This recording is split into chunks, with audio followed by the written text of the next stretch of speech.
This is it. The final chapter in the Heisei era. I can't believe we're here. 1995, Godzilla vs. Destoroyah. This was a movie that I have really mixed feelings about. Strong mixed feelings, because part of me really likes it, but the other part of me has some big issues. Death, beauty, and a whole lot of lousy writing round out the final apocalyptic chapter of the Heisei Godzilla saga. There are so many interesting things that happened before and after this movie. They knew they were going to kill Godzilla, they just didn't know how. When they arrived at this point with the oxygen destroyer, it's a very interesting idea, I think. Yeah, I think so too. I like how it bookends. I like how it has ties to the first movie. It's literally a callback to the thing that killed him to begin with. It's a unique way to bring about an antagonist monster too, I think, as opposed to something that's built or something from space. Dude, we had a whole bunch of like the heavy hitters coming back for this, right? The director of Godzilla vs. Mothra, Godzilla vs. Mechagodzilla 2 was back in the director's chair for this. Kazumi Amori, the guy that wrote Violante, King Ghidorah, and Mothra, was writing the script for this, and God is it obvious in some cases. Koichi Kawakita, this was his final Godzilla movie that he did. This was the last score that Akira Ifukube did, and there were tons of returning actors and characters and ties to 54. There's a lot going on here, and there's a lot going on here, you know? First we find out that the island they lived on, they being Godzilla and Little Godzilla, is now up in smoke. And they're like, wow, that sucks. And then we cut to Hong Kong, and boom. Burning Godzilla. Booming music, too. Now, besides being probably the most overused alternate paint job for a toy ever, I love Burning Godzilla. He is steaming, he is smoky, he is glowing. It's great. Everyone's like, what the hell is this? We've never seen something like this before. And what we find out is, well, Godzilla's dying. And we're explained this by your favorite character in the entire movie, actually, Dr. Marvin. Yes. Look at this. What I've noticed, Brian, we're not even like 10 minutes in this movie. In fact, I think we're 5 minutes into this movie. We counted it, In the past several flicks, it's always been 5 minutes in. Why do they do that? I don't like that. I think it's dumb. The screens are pointing away. And it's one of those things where it's like, it's cute, I guess, for the first couple of times, but then it just gets to a point where I'm just like, what the f***? I'm not doing it on purpose either. I don't know, the screens were facing away from us. We were looking right in the middle of the screens where there's nothing. I don't know, I just thought it was a dumb shot. You were like so angry. I know, I was. And Dr. Marvin gets his data from a Japanese schoolboy. I don't remember what this kid genius's name is. That's the other problem with this movie too, is that it's just like pretty much every other Amori script. There's a ton of characters, but you're not gonna know who's who. So Boy Genius has devised this thing that Godzilla is just melting down from the inside. First they're like, well, if he explodes, he's gonna take out all of Japan. That's bad. But then they're like, wait a minute, he's probably gonna be melting down, which has the potential possibility of destroying the world. The whole world. I always love it when these movies impact the entire world. But then we're also dealing with where is Godzilla Jr., or in this case, Baby Godzilla. We don't know he's Godzilla Jr. yet. Miki Sagusa, who has been with us since Violante and was the lead in the last movie, gets reduced down to nothing in this movie again. It's a real crime. It does beg the question to me, like, why would you bring her back movie after movie after movie if you're not gonna do anything with that character? Especially since she was like the lead in the last movie. Yeah. And we got this other sidekick, we're getting a little ahead of ourselves, that I don't even remember what her name is. We might as well just call her Minnie. Minnie. We got Mickey and Minnie over here just doing their thing. This is Minnie's background story. New Mickey, yeah. Yeah, she says, I went to an ESP school in America. They dragged us to a lot of dinosaur sites, but I never imagined I'd be working on a Godzilla project. Does this go back to the Mechagodzilla thing where like they're singing to like the fossils and shit? Maybe she was one of those little kids. Why do they need a new psychic though? Well, I also don't understand what's the correlation between dinosaur fossil sites and psychics. I don't know. It's literally never been established with anything. Never really say. Nikki, you know, she's looking for Godzilla Jr. She's convinced that he might still be alive. And the thing that I wish that it would have even been stronger had it been established with Mechagodzilla is that if she had a relationship with the baby from the start, it would have been more powerful as the movie gets on.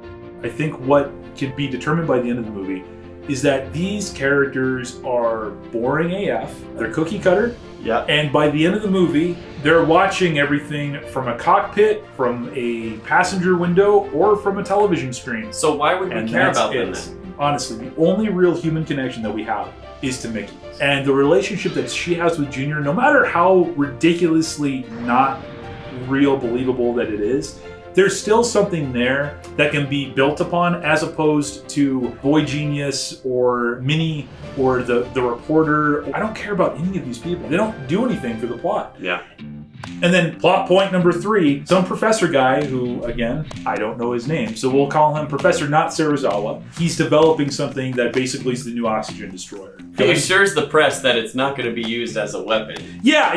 It's going to be used to grow large crops and stuff. And it's not like the military would be super interested in something that could, I don't know, actually kill the monsters. It's like, wow, maybe there's an alternate to actually building a giant robot for once. So, Not Serizawa goes to investigate the area where Godzilla was originally killed in 1954. And apparently there's a lack of oxygen. And it turns out, God, I'm trying to recount this. I don't know if it's because I'm not remembering or if it's just sounding like I think I'm starting to rub off on you. You're starting to... No, I understand that, but it's also like I'm trying to remember if it's actually like explained or if it's just one of those things where, again, it's just assumed. Destoroyah was a microbe pre-Cambrian organism, so lived in the time of the graboids, because that's pre-Cambrian life form. Oh, I remember, yeah. That was awakened by the lack of oxygen, but then when it was exposed to oxygen, it starts growing or something like that? Yes. But it has the power of the oxygen destroyer? They never really say. it's just like throughout the movie, they're like, this is Destroyer. This has the power of the oxygen destroyer. And you're like, cool. How? And then it's Tell me how. And then there's even one part where he's like, oh my God, Godzilla has surpassed the power of the oxygen destroyer. And we're like, what? How? It's not really fully explained. That could have been for a number of reasons. It could have been because of sloppy writing, or it could have been because of bad editing. Yeah. Because it seems like there's a lot, like the rest of these movies, there's all this really cool packed in there. Absolutely love the idea of a monster that was somehow mutated or transformed by the oxygen destroyer. Love that idea. Love it, yeah.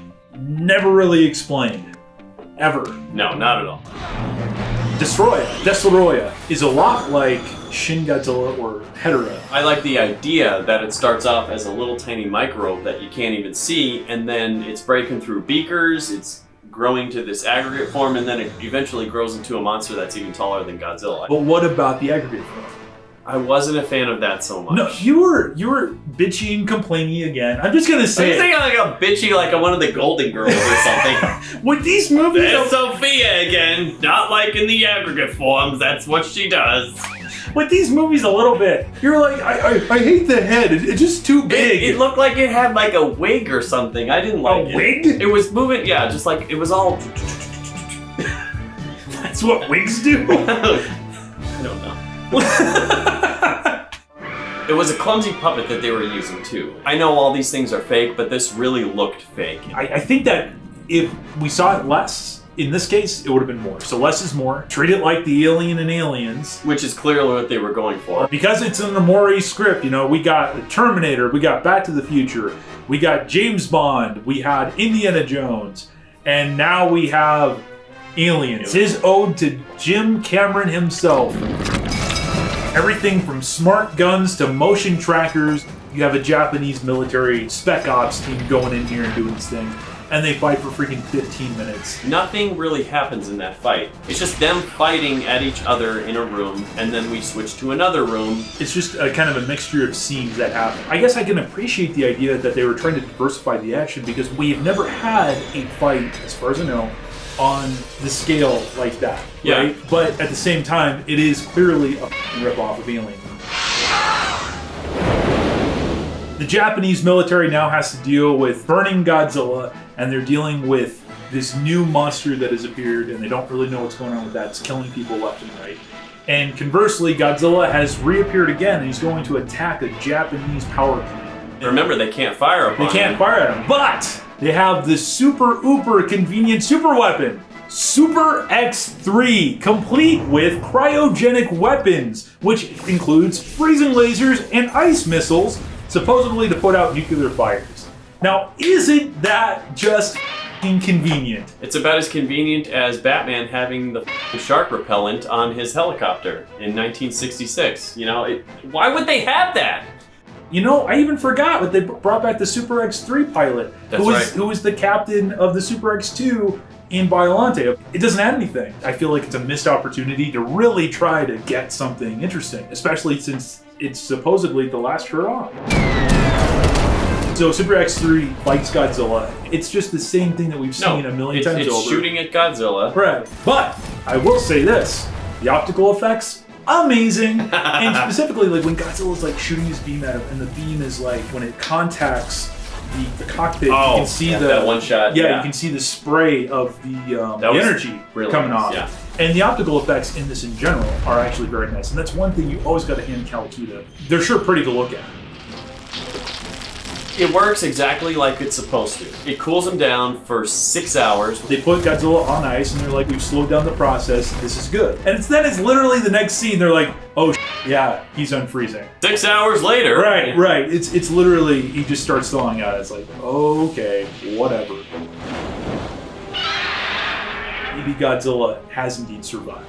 And now he is grown into Godzilla Jr. Angsty teenage Godzilla. I love the fact that we've seen this character grow over the course of multiple films. It's kind of cool, and I don't think we've seen that ever. It's a great idea. And it's a nice design. It works perfectly. Yeah. By the way, G-Force, they find out that Godzilla is trying to reunite with Junior. General Guy, for the past two movies, that basically proposes the same plan that they were going to use in Mechagodzilla 2. A rehash of using Junior as bait to lure Godzilla in, so Destroyer will come in and kill, assumingly, them both, because they figure they need to use the Oxygen Destroyer to now kill this burning Godzilla and save the world. In some cases, I'm like, okay, well, is it the Gamera Guardian of the Universe idea where it's like, okay, so maybe the Gauss have eaten a bunch of people, but Gamera is the bigger monster. He's the one destroying buildings and property. Right. And in this case, Destroyer's, he's killed a couple people. But we want to prevent the world from so let's utilize annihilation. That. Mickey starts feeling conflicted about this, and we're going right back to Mechagodzilla 2. Yes, we've seen this before. But she goes along with it anyways. I feel like she should have been more conflicted about this. She hems and haws for like 2 seconds, and then she decides to go with it. Like, the plan doesn't even really stick throughout the rest of the movie. I want to like this movie more than Space Godzilla. But when we try to add logic to some of these things or try to understand it just goes off the rails. No, it does. It really does. G-Force, they've been fighting Destroyer this whole time because now they're rolling out laser tanks, which, by the way, for some reason also have freezing lasers on them. Apparently, and I don't know why they roll them out to fight the Destroyers. Oh, I'm sorry, in this case, the Destroyers. Right, because they're little toys. They're Bandai toys. Do those need to be frozen too? I thought that was just strictly for Godzilla. Now, to be fair, there are also laser tanks along with the freezing ones, but even then, the freezing lasers appear to just do the same shit that the laser tanks do. I don't get it. But with ice. No, they don't even freeze it. There's literally explosions when they get shot. The ice is implied, Matt. Destroyer becomes a bigger Destroyer, and then there's a flying form. There's a lot of forms. Yeah, and the flying form is fine. Yeah, it's like almost a mini version of the final form. That reverts into the aggregate form when it fights Junior. Yes. So then we get our first battle, which is Godzilla Jr. versus Destroyer. And what I kind of like about this in some cases is that the scale is actually brought down. So we get different miniatures and stuff. And the fight itself is kind of fun. It's better than any of the Space Godzilla fights. Agreed. You can tell that Kawakita upped his game. They tangle, shoot lasers, boom, boom, boom.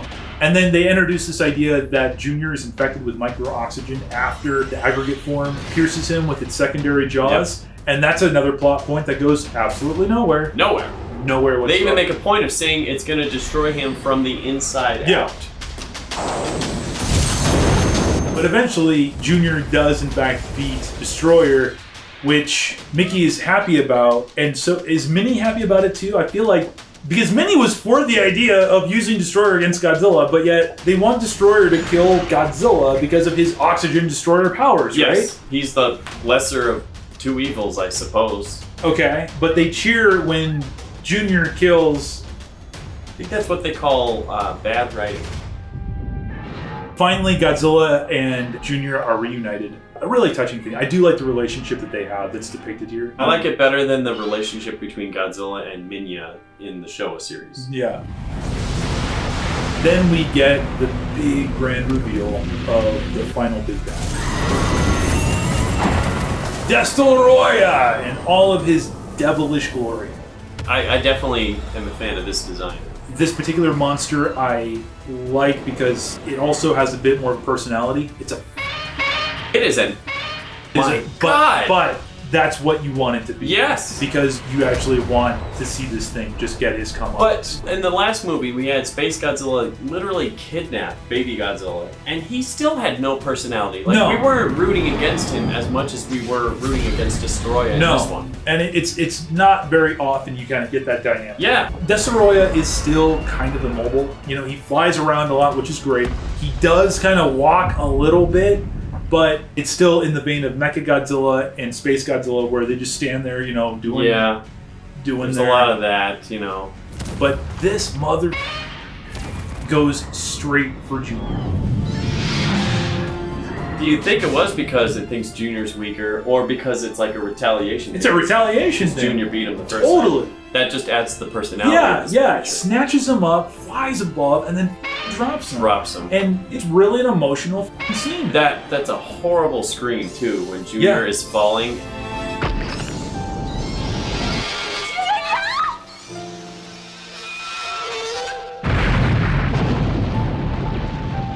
You have all of these like really bad writing moments and these plot setups that don't make any sense, and then you have scenes like this that are just really well done. And that's what this movie is filled with. These moments that just work. It's just unfortunate that the rest of the movie couldn't be as powerful as, say, a moment like that, or the ending, or the battles themselves. You know what I mean? I feel like there's that scene where Mickey and Minnie are like running over to him or something like that, and they see him close his eyes, and I think he's supposed to die right there. But then you mentioned that scene where Godzilla later comes over and tries to revive him. His eyes are still open.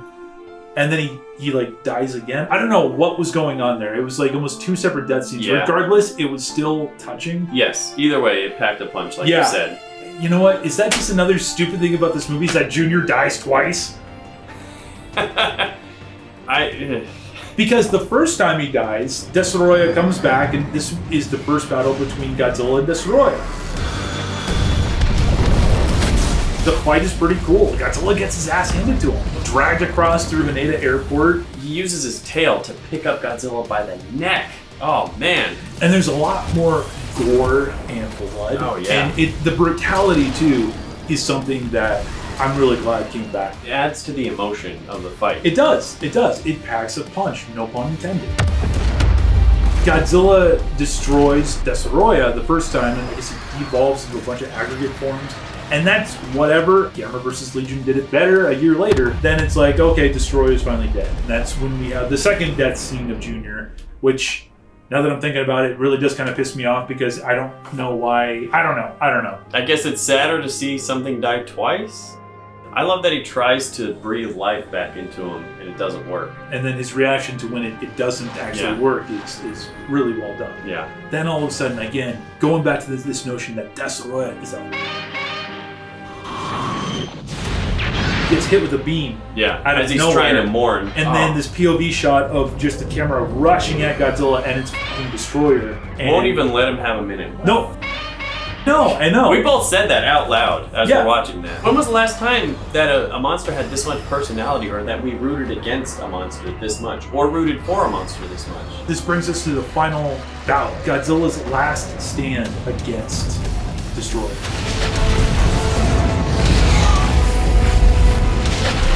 Brutality. The red spiral death ray comes back. I love that his spikes are melting. Melting. Just explosions and fire. You could almost feel like the destruction. pain he's going through, but he doesn't care because he just wants to destroy this monster right now, you know? The fights are one of probably the strongest things about this. Maybe not the best in the series, but definitely better than the last movie for sure. And you really just want Destroyer to just get the kicked out of him. Get his comeuppance, yeah. But then the final blow happens. Who delivers it, Matt? Destroyer is flying away. Who, by the way, if I'm not mistaken, at this point, he's still under the employment of the JSDF and G-Force, who have been like, well, we need Destroyer to, like, kill Godzilla. But then again, they have that line where it's like, Godzilla exceeds the oxygen Destroyer's power now, which they never explained. So maybe Destroyer is useless at this point. But Destroyer's trying to take off, and the JSDF is like, no, shoot him with the freezing lasers and the masers. Godzilla's final enemy dies at the hands of the military. What the actual? What a way for him to go out. Wow. He went out like a. Did. They're using the same weapons that they used when he was a smaller form, and it didn't kill him. But this kills him? It's anticlimactic. It really is. And the only reason that I can figure, and maybe I'm completely wrong here, why they decided to do that was so they didn't make humanity look like a total putz. Because humanity does nothing in this movie. They sit there and they watch the battle from their windows, and they watch it on the TV sets, and they watch it from the cockpit of the Super X3. They don't do anything. It is a bizarre decision. In fact, we watched the alternate ending. There was an alternate ending that was actually filmed for this. Agreed. And in this case, Destroyer and Godzilla are still fighting. They're tangling, and as they're wrestling, Godzilla's melting down. Godzilla and he's taking Destroyer with him. Till the bitter end. Yeah. I don't get it. But I really do think it has something to do with not just letting humanity sit around twiddling their thumbs like a bunch of morons, and they needed some big victory. Just think about it, because if Godzilla stopped Destroyer, and then Godzilla died, but then Junior absorbs all the radiation, the military it doesn't do anything. Like I said, these characters are reduced to doing nothing the whole time. And that's basically the same thing that the military does. Yeah.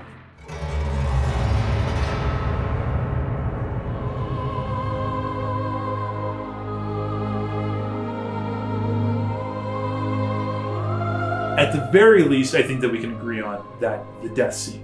Oh, man. The Requiem. Yeah. Also very emotional. Beautiful music by Ifukube.